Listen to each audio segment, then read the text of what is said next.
Ciao, everyone. Uh, Here we are again and approaching the hurricane season. Let me read this off to you. We got Andrea, Barry, Chantel, Dexter, Aaron, Fernando, Gabriel, Humberto, Imelda, Jerry, Karen, Lorenzo, Melissa, Nestor, Olga, Pablo, Rebecca, Sebastian, Tanya, Van, and Wendy. Those are not the reindeers. Those are the storms that are going to be coming up in 2025. So let's get ready today. We're going to listen to Jerry Diamond from Stratus Roofing, and he's going to talk about the full topic related to roofing on hurricane preparedness for your communities. Before I get started here, I just want to introduce myself and also our sponsors. I'm Peggy West. I'm the organizer, and I am the founder of a new company, Florida Condo Vendors for You. Tell you about that in a little bit. I want to start with Vinteum software. Vinteum is full support of this webinar, The Wind Beneath My Wings. I cannot say enough good things about you guys. I really appreciate everything you do. I'll start with the introduction of their national business developer is Katie Basford. Katie, tell us about yourself and what you guys are doing for communities. Yeah, thank you so much for that introduction, Peggy. As Peggy mentioned, we provide software for community associations across the US, although we do have a big focus in Florida. We follow all of the laws that are coming out regarding compliance with websites, information that residents have to have access to. So our platform is going to get you compliant for all of those aspects. It's also going to help you improve communication with your residents, improve that sense of transparency that they have towards the board, and many others. So if that sounds of interest, if you want to chat about Neighbors in a little bit more detail, please feel free to reach out. Happy to do a personalized demo for your association. You can reach me. I'll drop my contact information in the chat. Thank you so much, Peggy. You're muted, Peggy. Sorry about that. If you don't have a website, Vinteum is the go-to. So when I send a sponsor sheet out, I'll have everybody's contact information on there, and you can reach out to Katie directly. But I also want to recognize a couple of the team members. We have Beatrice. She is just there. She is waving. Long time addition to the team and helps me tremendously. I can't thank you enough. Today we also have a new face for me. Stephanie is here. Stephanie is on the Vinteum team, and that's why these run so smoothly. I want to move on now to our moderator for today is Daniel Baum. He's the CEO and founder of COA Solution of Florida. Daniel, tell us about yourself and what you do. Thanks, Peggy. Hi, everyone. As Peggy said, my name is Daniel Baum. I am the founder of COA Solutions here in South Florida. Simply put, I specialize in helping communities save money on their commercial property and casualty insurance. That's my goal every day, all day. Some communities I've actually saved money for multiple years in a row now, which I'm really proud of. I just got back from a board meeting last night where last year in 2024, I saved them 30% on their coverage. And then this year in 2025, I saved them another 20%. So in 2 years, I took their commercial property insurance down 50% overall. The market's always changing. I say that to clients all the time. You should be checking to make sure you're getting the best possible rates. Renewals are coming up really rapidly right now. April, May, June, very rapid time for renewals. Make sure you know what's coming for yourself. And if you're not seeing a reduction, you might want to reach out to me and see if I can help. Thank you so much for allowing me to be here. I look forward to presenting with Jerry, and take it away. Yeah, thank you so much. And thank you for moderating today. Next, I want to introduce a new contact for me is John McHugh. He's with Faster.io. We normally see Bob Aleka, but John, tell us about yourself. What do you do and how do you work with the team? And what does Faster.io do? Thank you very much, Peggy, and thank you, everyone. My name is John McKeague. I'm from Faster.io. As Peggy did mention, Bob Aleka would normally be here. He just had something to attend to today, so he wasn't able to attend. I am the account director for Faster.io, running the account teams. We provide high-speed internet, fiber for buildings, high-speed internet, as well as streaming TV services for condominiums and HOAs.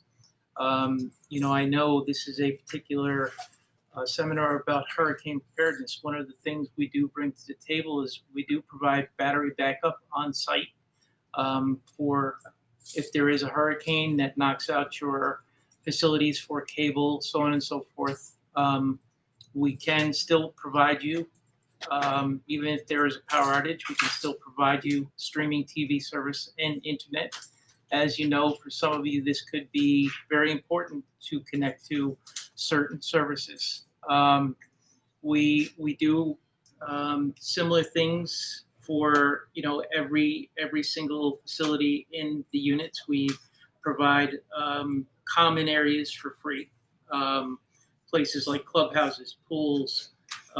If you have particular tennis courts or what have you that are considered common areas or offices, we do provide those areas for free. There is typically a great cost savings for coming to faster.io. Understanding some of you may have bulk agreements in place and some may not have bulk agreements in place. We can work with either.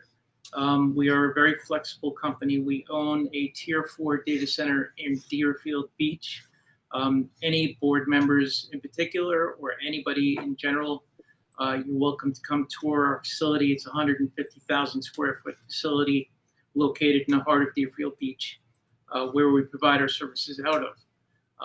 Also provide services for some others as well. So we provide enterprise, we provide government, and we have a great track record for service and capabilities. We'd love to talk to you. And thank you for your time, Peggy. I appreciate it.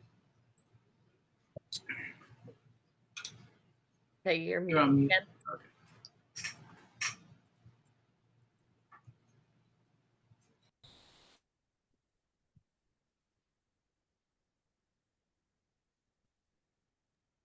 Sorry about that. I also want to make honorable mention of Michael Zirin. He's the Vice President of Marketing for Faster.io. He does a lot of the work behind the scenes, a tremendous resource for any community, as well as Bob and John. Next, I want to move on to PD Concrete. Tell us about yourself and what you do. Hey, good afternoon. My name is Mustafa Adib. I'm the project engineer with PD Concrete. We are specialized in PD and concrete restoration, post-tension cable repairs, waterproofing, and painting. We've been in business for almost 21 years, serving from 2 offices, one in West Palm Beach and one in Aventura. And we also work with a good amount of engineers to reach the 40, 50, and 60 recertificate for a lot of jobs now. So I'll drop my information in the box, the chat box, and please reach out to me if you have any question. Thank you so much. Okay, great. Thank you for joining today. And I want to mention also the president of the company PD Contract is Daniel Pena, very experienced. And of course, like he says, in business 20 years. So they have a lot of professional references for all those of you out there listening. Next, I want to mention Hafer Company. They're a CPA service. They are a regular sponsor. Busy right now, finish up tax season and working on many things related to audits. They have 4 offices in the state of Florida, and they are very accomplished. They also, Nicole Johnson is a partner and operations manager, but they also have an audit specialist. He's a principal to the company, Mark Landez. So they will also be on the sponsor sheet and a great resource. I wanted to also mention Ben Friedman. Ben, you're on here from City Quiet Windows. He's the president. Ben, would you like to say a few words? Yeah, hey everybody. Peggy, thank you so much. Ben Friedman from City Quiet Windows and Doors. We provide turnkey white glove installation service for all impact window, door, storefront, and railing projects. Super excited about the hurricane preparedness presentation we have today. Don't sleep. Hurricane season's right around the corner, and feel free to use this as a resource anytime you want. So thank you. Absolutely. Awesome. Okay. Next, I want to introduce Siobhan Heredia. She is with United Professional Engineering. She's a business developer for the company. Siobhan, tell us about yourself. What are you doing for the company and what is UPE doing? you so much, Peggy. Hello, everyone. Preparedness for hurricane season. Oh my, well, I'm so grateful to be on this webinar. I know it's going to be informative. What I do here at United Professional Engineering, I am a business developer. So I am looking to serve the community, create connections. What we do at United Professional Engineering is we specialize in serving condos, high-rise buildings, and our goal is to protect the quality and the integrity of your asset and the safety of communities. So our president, Carmelo Giglio, he is a structural engineer. We are an engineering firm. I would say top leading in the industry. Our president is also the reigning president for the Florida Structural Engineer Association for the entire state.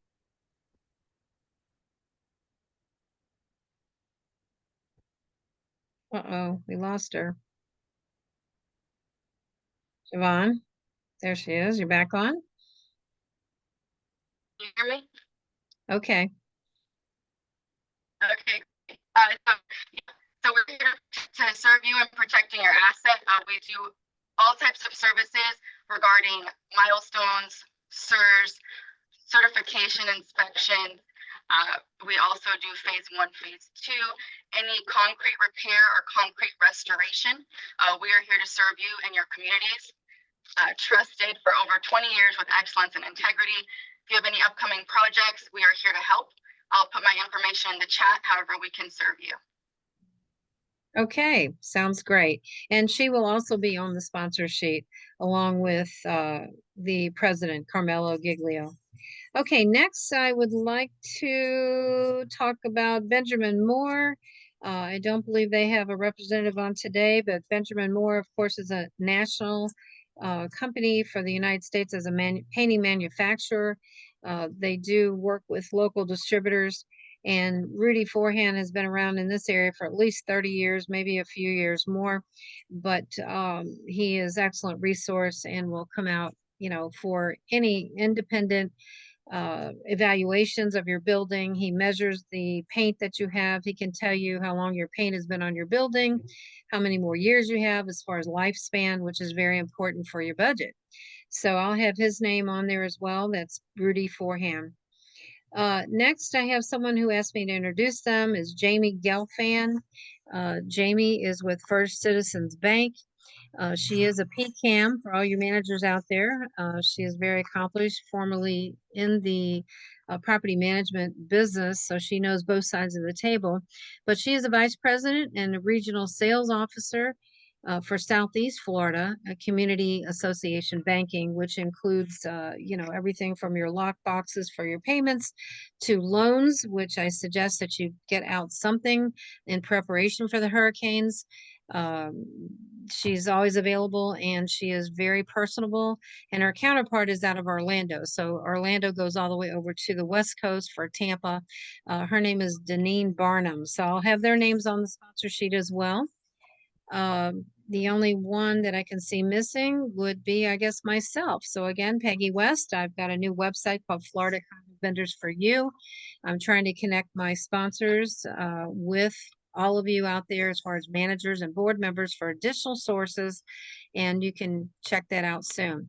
Now, as far as housekeeping, if you have a question, please put it into the Q&A box. If you have a comment, please put it in the chat box, and the sponsors will probably put their contact information into the chat box as well. So I want to turn this over now to Jerry Diamond. He's the Director of Commercial Business Development for Stratus Roofing. He created this Stratosphere series, which is awesome. And we are monthly presenting everything or anything you wanted to know about roofing, right, Jerry? Yes, ma'am. So today, thank you so much for getting ahead of the hurricanes here and the preparation that we need for our communities. I'll let you take it away, and Daniel, support as the moderator. Thank you. Awesome. Well, thank you so much. So yeah, my name is Jerry Diamond. I was born and raised in St. Louis, Missouri. I moved to Florida in 2003, went back up to Wisconsin for a little bit and came back. I didn't like the cold. So essentially I've been in Florida since 2003. So I've experienced a lot of the hurricanes that are down here. So lots of suggestions. A lot of it's redundant. I do want everybody to just make sure we've got everything we're going to talk about today. We've got everybody as service partners on this webinar. So when I suggest getting a hold of a tree person or your insurance guy, utilize the people we have here. We're a close-knit family. The only people you can count on in an emergency is family. All right. So with that said, let's go ahead and get started, Daniel. Sure. Jerry, I'm going to get the slides going now. Just a quick question. Would you like the questions during the slide presentation, or would you like me to do that just at the end? Unless something's really urgent and somebody has to leave, let's keep it towards the end, and then we'll just go from there. So, and we'll, Okay. like I said, we'll move at a good pace. All right. Ladies and gentlemen, as Peggy mentioned, if you would just, any questions that you have that you'd like to ask Jerry during this webinar, if you please use the Q&A section specifically. We will not be monitoring the chat. It's too difficult that it's a rolling chat. You're welcome to put comments in chat if you'd like to, but they're not going to be monitored. So again, please use that Q&A, and I'm going to get us started right now. All right.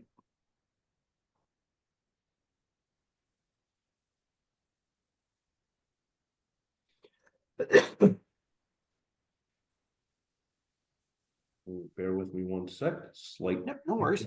difficulty here. How's that? That's perfect. All right. All right. So here we go. Hurricane preparedness for your communities. We'll move on to the next slide.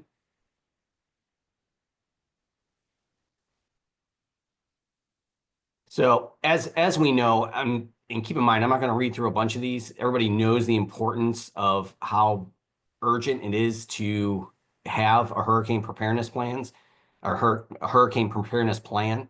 So, the average, it's now in the billions. So after through Milton and everything else we had to go through last year, this is just a no-brainer. If anybody's not preparing for a hurricane, then you're not doing your job or anything that people rely on you for. So with that said, let's roll on to the next screen and we'll get into some nitty-gritty. So as we know, I don't know how many people have been around in Florida for a long time. My first was Charlie, and at that time I was living in Northport. Had a very young child at that time, and it was horrible. It was the closest we actually came to a strike. It literally hit about 5 miles south of our exit. So we lived at Sumter, and it hit just south of us, 5 miles south at Toledo Blade. And you could literally see the trees bending down. We didn't know what to do. So the amount of money that this causes and the strife that you can relieve yourself of by having a plan is gonna be amazing once you nail down what these procedures might be. All right, next slide.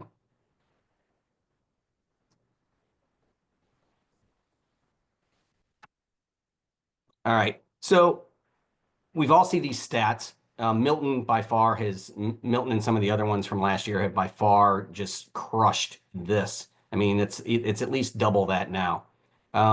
With the hurricanes, who knows what's going to happen now with FEMA and the way things are. I think they're still all going to make sure that we're all taken care of. But the category 4 and 5s, it seems to be happening more and more. So we just have to make sure just to make sure we've got everything taken care of. On the next slide, please. So this is a truest statement you can ever see. By failing to prepare, by failing to prepare, you are preparing to fail. That's just a common sense quote. All right, next slide. So once again, just don't wait. We're looking at June 1st. It's coming up right around the corner to November 30th. And we're going to get a plan together here for you. The HOA Act 720.316, the Condominium Act, that provides procedures for the boards to be able to function under emergency conditions. Understanding before the storm strikes makes coping with the aftermath less stressful. All right, next slide. All right, 4 steps to hurricane preparedness. Policies, vendor relations, and documents. Policies, make sure just brush up, and there's a lot of turnover a lot of times with your organizations. Make sure that you have your policies and procedures in a specific area. And since every hurricane is different, and it could be a wind event, it could be a water event, could be both. It could spawn off tornadoes. Just make sure you have what those policies are for your units or for your properties, and make sure to update those per the previous emergency. You want to also make sure that you form some type of a hurricane task force. Pick your people that are, every building has people that just love to be involved. This is a great opportunity to get some people involved and make sure that the people who are getting involved can actually be active during the hurricane and can actually do the assigned duties. Think of it like taking the emergency row seat in the airplane. If you can't perform your duties, you have to move somewhere else. So anybody who assigned a certain task, just make sure they're capable of doing that. The hurricane preparedness plan, and then you may want to even think about just having a gathering. And if you have to have it with your vendors or the people that help you that are part of this plan, have a prepare-a-thon and just kind of make a party out of it and just delegate where people need to be. All right, next slide. Policy, vendor relations, and documents. Next slide. All right, you review and understand your insurance policies. So we have Daniel as part of the family here, and there's so many things that have changed, and you'll be able to get a hold of him later on. And if I strongly urge that you ask questions like, I learn something new every day. So questions like, hey, is this actually going to be covered in my policy, or is this something that's going to be an additional policy coverage, whether it's wind, whether it's railings. Some things aren't covered to bring things back up to code. And if you want to bring your building back up to code, you have to make sure you have that policy that brings your property back up to code. You can't simply assume. There's too many changes going on. Can your association afford the deductible? There's a lot of companies out there right now that aren't, they're just not prepared fiscally to have these type of disasters happen. So that's the best thing that you can do to begin with, is to make sure that you're fiscally responsible for that budget. When you plan ahead for that budget in advance. You look into finance options and print hard copies of anything that you have that's you're going to need in order to bring your building back up to the original state. Hey, Jerry, Next if slide, I can please. jump Yeah. in real quick. I Please love do. that you put know your deductibles, and are they per hurricane occurrence or calendar year? That's really important. And you said something a moment ago, but I just want to use the terminology. Know what are your exclusions. Know what is not covered under your policy, so you know what might be your own expense. But great idea for what Jerry put here. Yes, and Daniel, maybe you can, if anybody has any questions, but there is a specific, and I just learned this yesterday at one of my CAM luncheons, but there is a difference between what is covered in the code for replacement, just because you have a policy, but there's other things that aren't. So you might need a different policy. True or false? Yeah, so that's called ordinance and law coverage. And basically what that means is when you have your property might have been built some time ago. And while it's in great shape today and doesn't need to be improved or doesn't need to be replaced, if a disaster was to strike and that was damaged, or a significant portion of the property was damaged, say, for example, electrical panels, that's one that comes up a lot. If you have electrical panels that are no longer GL rated and the code in your county or your municipality does not allow for those electrical panels any longer, then you'll have to get code compliant electrical panels. Well, those might be significantly more expensive to replace, and your insurance will not pay if you don't have ordinance or law coverage. Your insurance will not cover those new panels. It will give you the replacement cost of the panels that might have been destroyed, but then you'll have a gap, a financial gap, where you'll have to make up the difference for the new panels that you're purchasing. So that is an example of what you're referring to, Jerry. Yep. Thank you. Yeah, my pleasure. Next slide, please. I want to make a quick comment. Yeah. Okay. I'll take my hand down. Yesterday, I was at the Palm Beach Convention Center Expo, and funny thing came up about insurance, to the effect everybody was discussing whether or not the docks were covered on the property. And a lot of people were with the understanding that they were not covered. And then there was another insurance rep there who said, no, absolutely, if you have the rider. So Daniel, maybe you could speak about that, because there seemed to be quite a bit of conversation about dock coverage for your boats.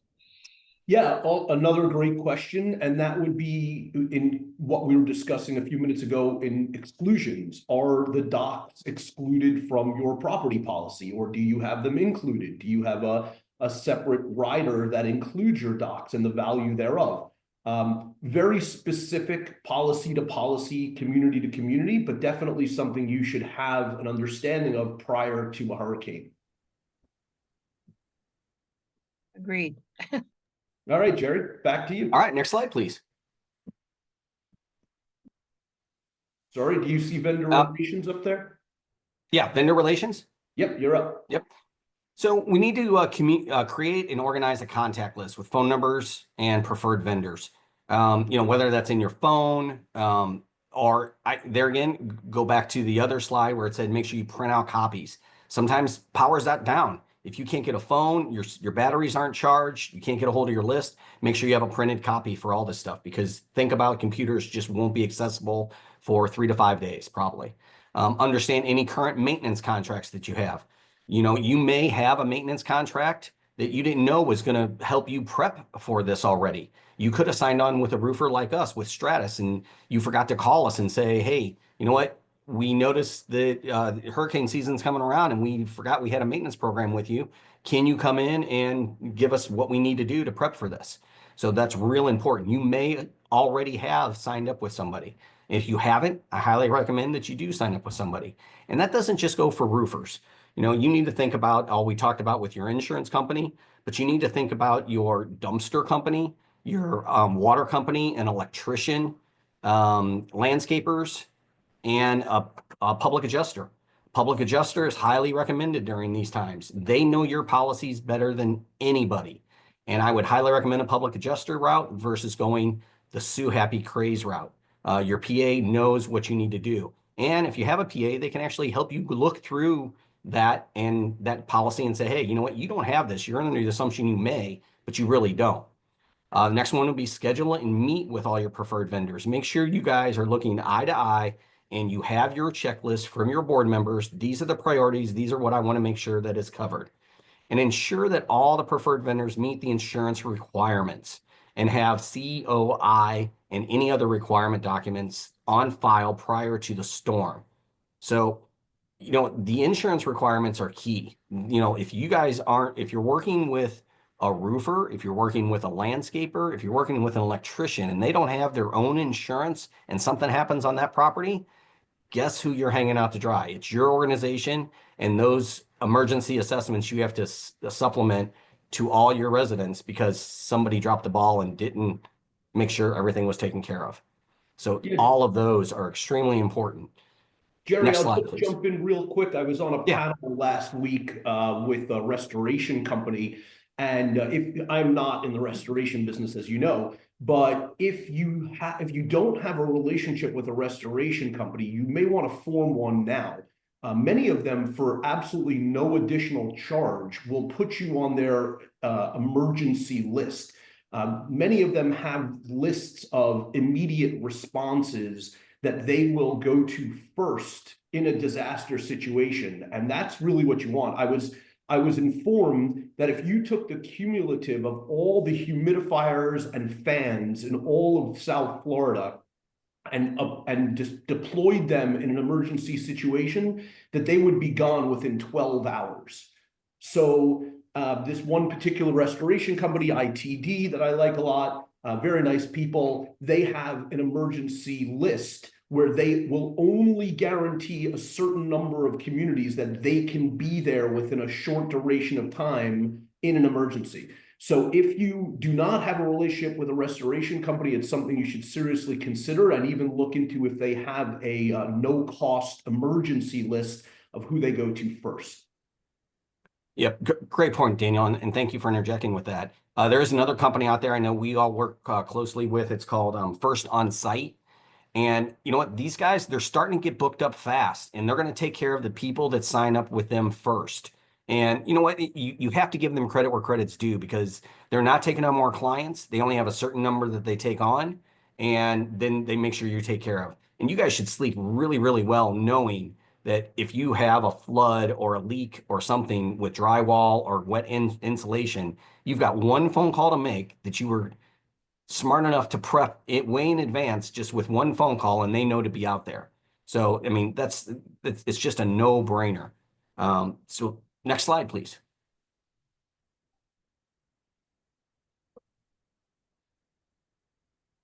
All I right. just wanted to interject again, one more Yeah. thing, is this is an excellent criteria for your website. This is something you should put in a file, and it can be, in the cloud, and, an emergency, you travel to another city to evacuate. However, you can always find these documents and everything on your website. It is a new law as of last year. You have 25 units or more, you have to have a website, and I highly recommend Vinteum. They've got a great reputation in Florida, and they can set this all up for you. So put it on your website and keep it easy for anyone to look at. Yeah, and basically you're going to use this presentation if you need to. We cloak ourselves in education to make sure you guys are prepared, and to make sure that we're ready for you when you need us.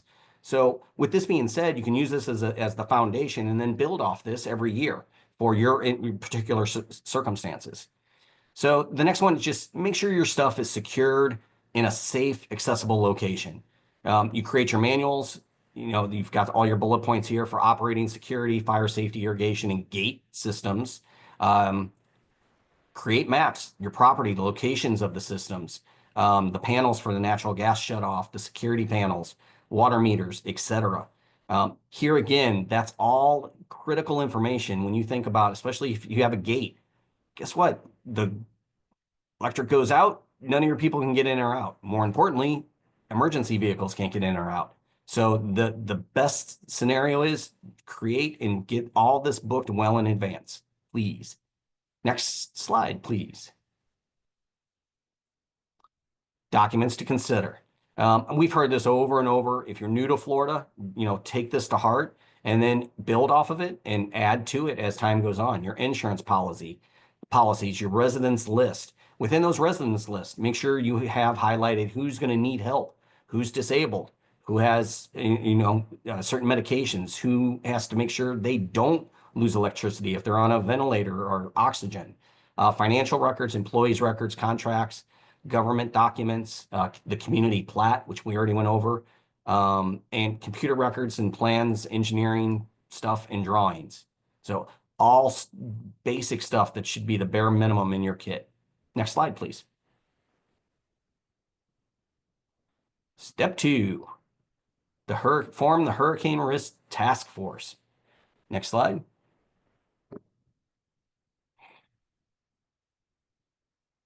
So, and I kind of mentioned this earlier, you guys set this up however you want to, but I think if you have a barbecue and you bring everybody together, make it a special event, you have people in every community that are eager to help, sometimes too eager to help, but pick and delegate your task force early on so that you can knock down your list. Next slide. What would they do? They're going to provide ongoing communications to all the residents. Stay strong in social media, website flyers, and newsletters. Assist with the property assessment before and after the hurricane.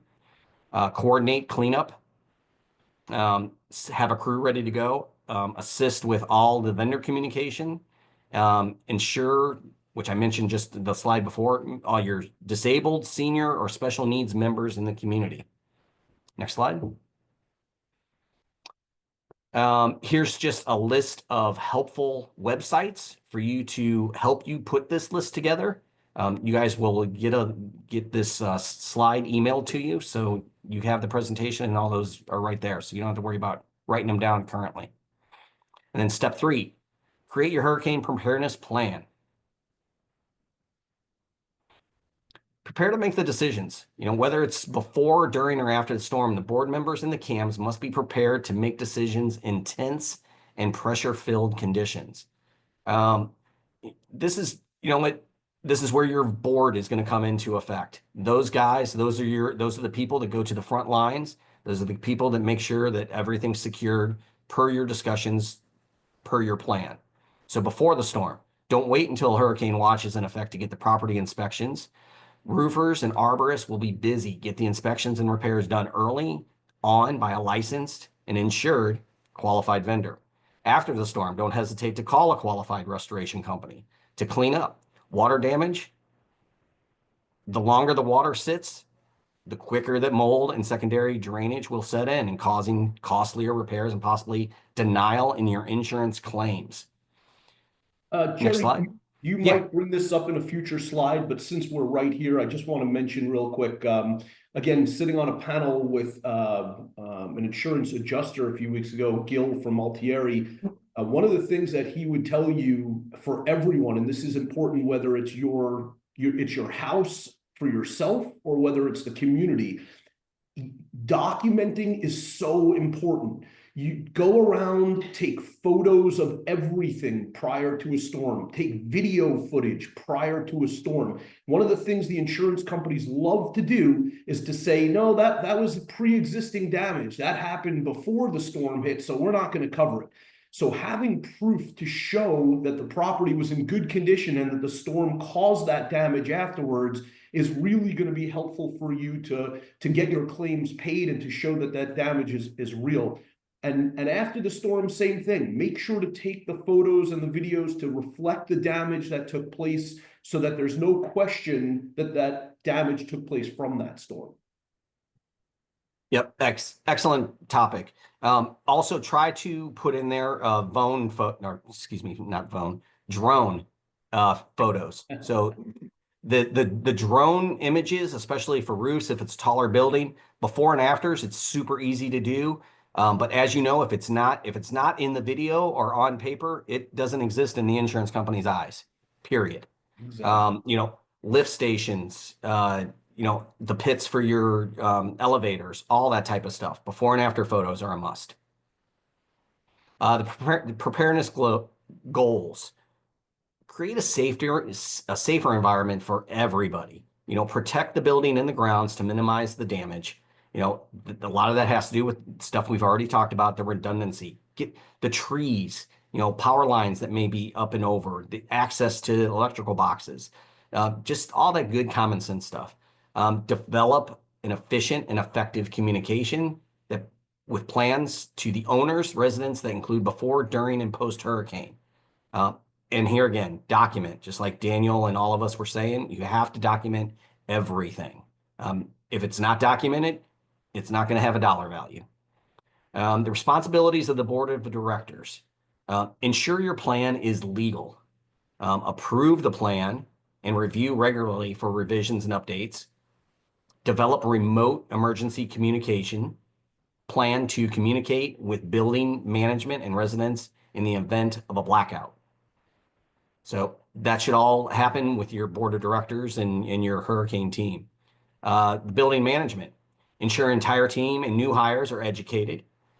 Educate the plan per command center and job action plan protocol.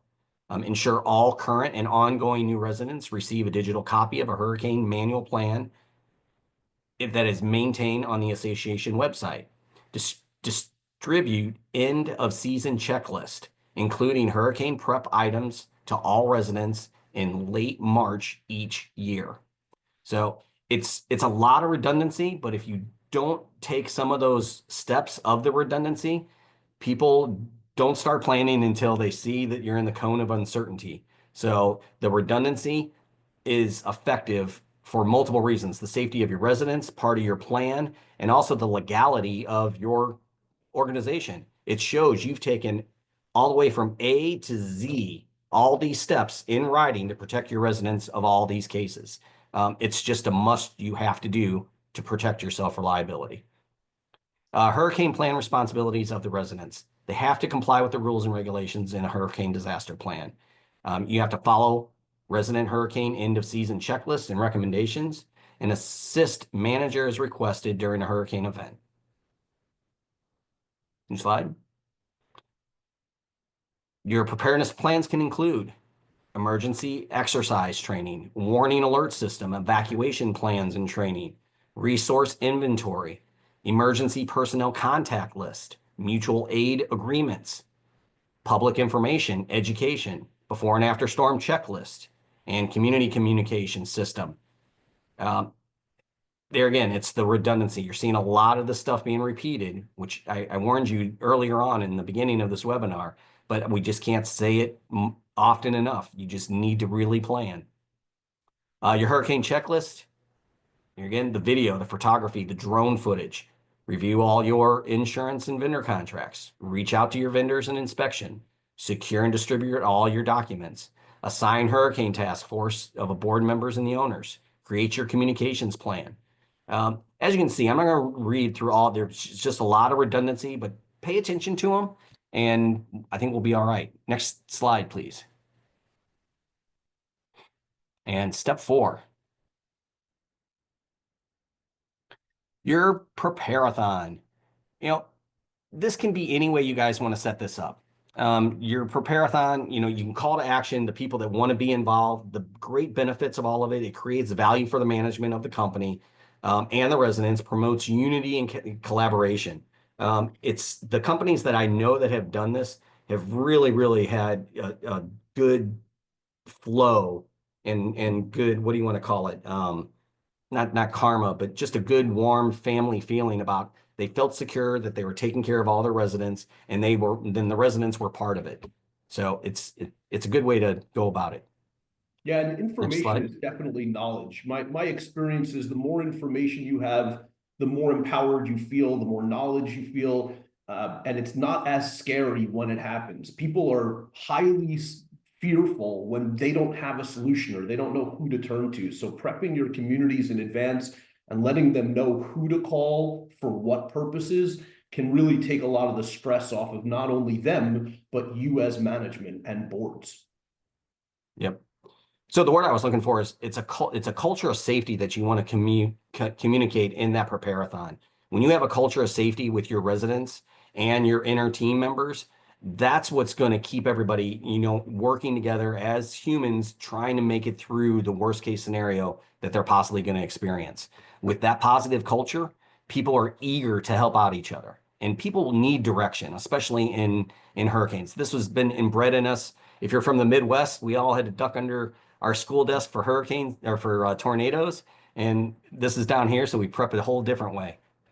So the prepare-a-thon, like I said, just make it fun, make it a community event, you know, and get your vendors involved. Vendors would love the opportunity to be involved in something like this. So you know what? I can't tell you how many times Stratus Construction and Roofing, we've been invited to say, you know, hey, we've got your maintenance program. This is what we're going to do, but we're going to give a barbecue and we're going to bring out other vendors and they're going to have some other stuff that we know your residents are going to need. And you just make a big thing of it. And it lessens the dollars on your organization and it gives you more credibility because you're bringing in all the professionals straight to your site and you're doing this, basically this webinar privately with your own community. So and vendors would love the chance to do it. And 9 out of 10 times there's zero cost to it. We consider that a cost of doing business for us and the opportunity to earn your business. So include us in those, please. Next slide. So we've all seen these on the news. It's the one house that stands out of everything else. Now, in tornadoes, you can kind of understand that, those hop, skip, and jump. In hurricanes, it's literally the strongest will survive.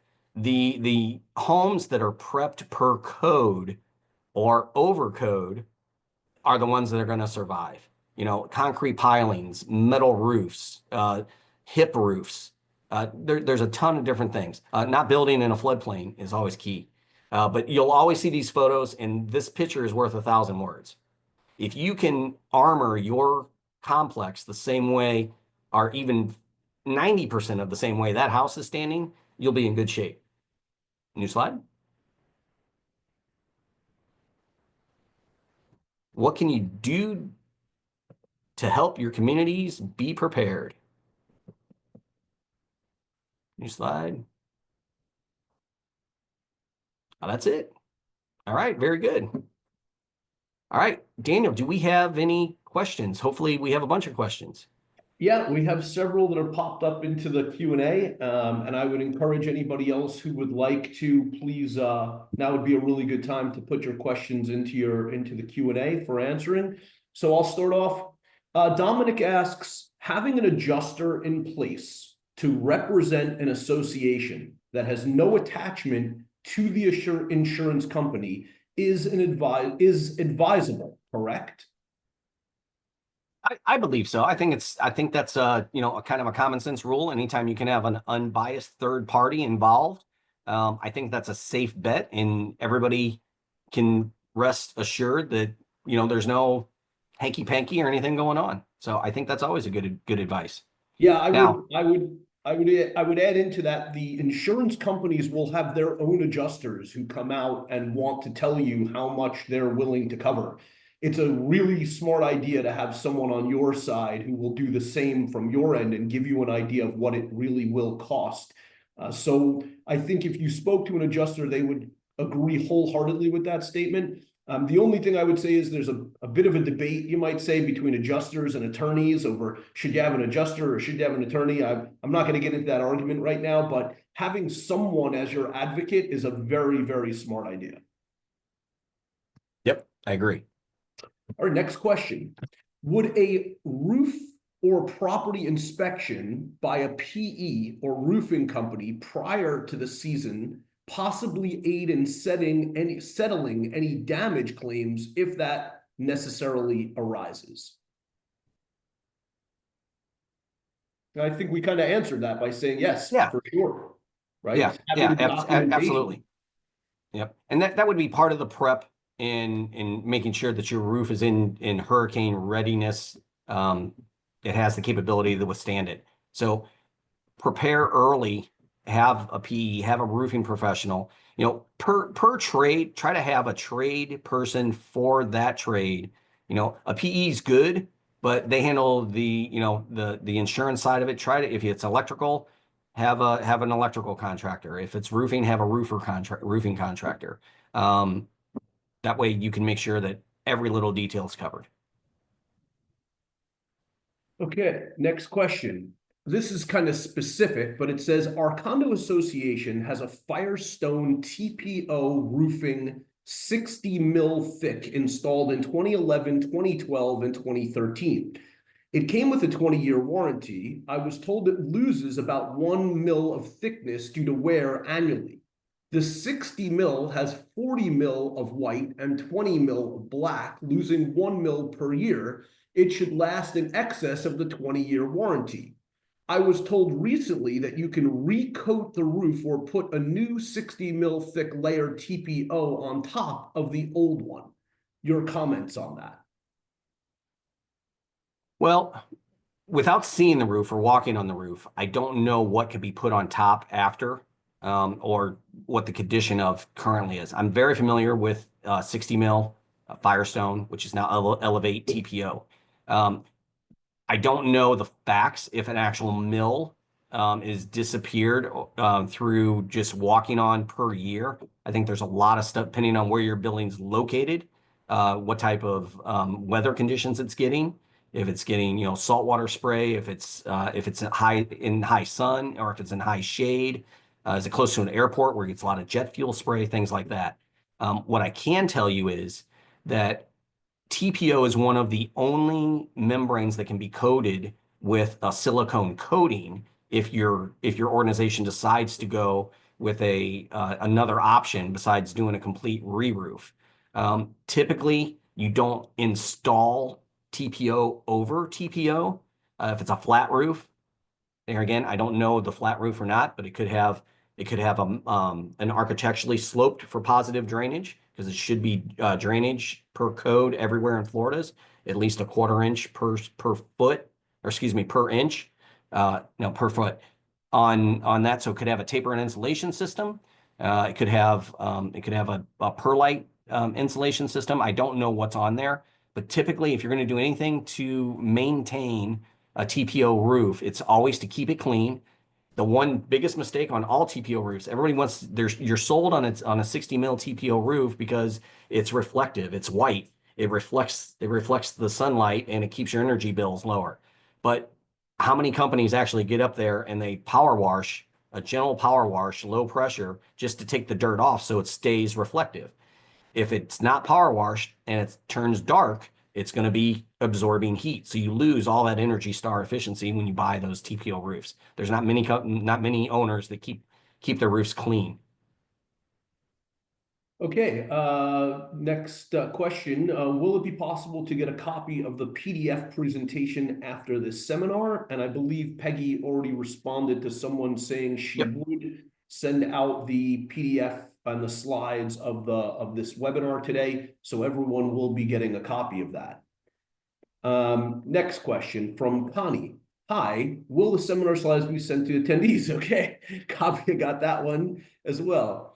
Sorry, let me go back. This is from Diane. This is Daniel. Are you saying that if your electric panels are no longer code compliant or compliant with your insurance carrier, that your building and ordinance coverage might pay for their replacement? Diane, the answer is yes, if that's what was damaged due to the storm. So if it depends. The insurance company is not going to pay for it simply because you have ordinance and law and you say, I want to replace them.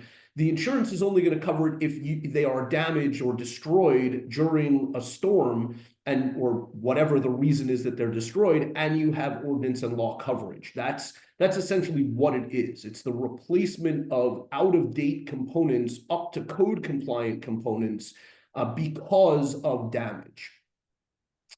Next question, the slides, yes. Okay, Alexis asks, a hurricane task force involving owners, is there insurance coverage for them if they are injured while assisting in this task force? Jerry, I'd be happy to answer that if you'd like. Please do. That's an insurance question. All right. The answer, Alexis, is yes. If you have directors and officers coverage, those owners who are helping out to do this are considered volunteers. Volunteers are covered under your directors and officers coverage. So the answer is yes, they will be covered if something were to happen. Next question, Luisa asks, is it possible that you can record or put in writing this important information so I can email it to all community emergency response team reps in my community? I live in Century Village of West Palm and I am a CERT rep. To answer your question, Louisa, I believe Peggy sends out an actual recording of the entire presentation. So not only will you get the benefit of the slides if you want to look at them, but you will also be able to utilize the recording and listen to it again later. I believe that answers all of the questions that we have at the moment. If nobody else has any other questions, I'll turn it back over to Jerry or Peggy and let you guys conclude. Any final right. comments, Jerry? I don't think so. Always feel free to reach out. I do appreciate everybody coming on. I know everybody's super busy. You need your credits. We're happy to be a part of your education system. Don't miss out on the rest of our Stratosphere education series. Thanks again. Yeah, and I would just add for Peggy's sake, there are quite a few webinars coming up in the next couple of weeks. Pretty much one a week, right, Peggy? I mean, at least. So keep an eye out for those emails and more information to come. Absolutely. Well, I'm going to close by saying, of course, thank you to Jerry and Daniel. You're a good team putting this together. A lot of great information, Jerry. That was a good presentation. I only would add one thing, and this is something I came across when I was a former VP business developer for a management company. When I was trying to get new properties, one of the things that I stressed is that our managers would put together a resident list and an emergency contact list for the residents.